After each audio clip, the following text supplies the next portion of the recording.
আপনি কি কখনো ভেবেছেন 200 টাকার সস্তা জুতো কিনে আপনি আসলে টাকা বাঁচাচ্ছেন নাকি অজান্তেই বেশি খরচ করছেন? প্রথমে শুনতে অদ্ভুত লাগতে পারে, কিন্তু সত্যিটা হলো 1000 বা তার বেশি দামের ভালো জুতো কেনা অনেক সময় আপনার জন্য স্মার্ট ওয়েলথ ডিসিশন হতে পারে। ধরুন আপনি 200 টাকার একটা জুতো কিনলেন। প্রথমে দেখতে ঠিকঠাক, পরতেও মোটামুটি ভালো লাগছে, কিন্তু 2-3 মাসের মধ্যেই সোল খুলে যাচ্ছে, সেলাই ছিঁড়ে যাচ্ছে, আর আপনাকে আবার নতুন জুতো কিনতে হচ্ছে। বছরে যদি আপনি এমন 4 বার জুতো কিনেন, তাহলে মোট খরচ দাঁড়াচ্ছে 800 টাকা। আর যদি একটু ভালো কোয়ালিটির 1000-1200 টাকার জুতো কিনতেন, সেটা হয়তো 1-2 বছর সহজেই টিকে যেত। এখানেই আসে কোয়ালিটি ভার্সেস প্রাইসের গেম। সস্তা জিনিসের দাম কম হলেও তার লাইফ কম, আর ভালো জিনিসের দাম বেশি হলেও তার লাইফ অনেক বেশি। আপনি আসলে টাকা খরচ করছেন না, আপনি একটা অ্যাসেট কিনছেন, যেটা আপনাকে দীর্ঘ সময় সার্ভিস দেবে। আরেকটা গুরুত্বপূর্ণ বিষয় হলো কমফর্ট। সস্তা জুতোর মধ্যে সাধারণত ভালো কুশনিং থাকে না, আর্চ সাপোর্ট ঠিক থাকে না, ফলে সারাদিন হাঁটলে বা দাঁড়িয়ে থাকলে আপনার পায়ে ব্যথা শুরু হয়। ধীরে ধীরে এই ছোট সমস্যাগুলো বড় সমস্যা হয়ে দাঁড়ায়। হাঁটুর ব্যথা, ব্যাক পেইন, এমনকি শরীরের পশ্চারও খারাপ হয়ে যেতে পারে। অন্যদিকে 1000 বা তার বেশি দামের ভালো জুতোগুলো ডিজাইন করা হয় পায়ের স্ট্রাকচার মাথায় রেখে। এগুলোতে থাকে ভালো সাপোর্ট, ভালো গ্রেপ আর লং লাস্টিং কমফর্ট। মানে আপনি শুধু একটা জুতো কিনছেন না, আপনি নিজের হেলথে ইনভেস্ট করছেন। এখন একটু মানসিক দিকটা ভাবুন। যখন আপনি ভালো একটা জুতো পরেন, তখন আপনার কনফিডেন্স নিজে থেকেই বেড়ে যায়। আপনি নিজেকে একটু বেশি প্রেজেন্টেবল মনে করেন।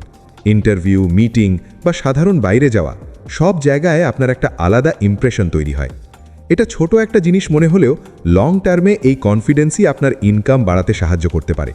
কারণ মানুষ আপনাকে দেখে বিচার করে, আর আপনার স্টাইল আপনার পার্সোনাল ব্র্যান্ডের একটা অংশ। আরেকটা বড় ফ্যাক্টর হলো টাইম সেভিং। বারবার সস্তা জুতো কিনতে গেলে আপনাকে বারবার দোকানে যেতে হবে, নতুন জুতো খুঁজতে হবে, ট্রাই করতে হবে। এই পুরো প্রসেসটাই টাইম কনজিউমিং।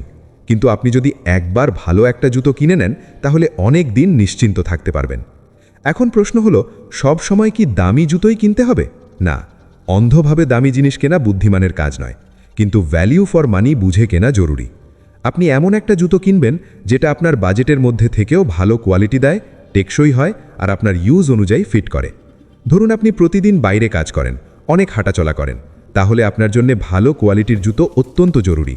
কিন্তু আপনি যদি খুব কম ব্যবহার করেন, তখন মাঝামাঝি রেঞ্জও চলতে পারে। মানে সিদ্ধান্তটা আপনার লাইফস্টাইলের উপর নির্ভর করে। এখানে একটা গুরুত্বপূর্ণ মানি মাইন্ডসেট কাজ করে।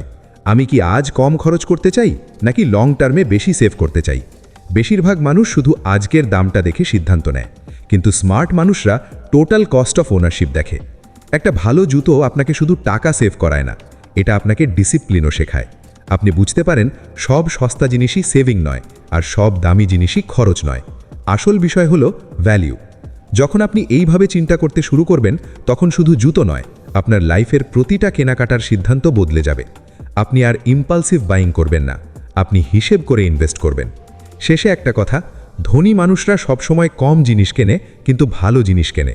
আর গরিব মানসিকতা হলো বারবার সস্তা জিনিস কিনে একই জায়গায় আটকে থাকা।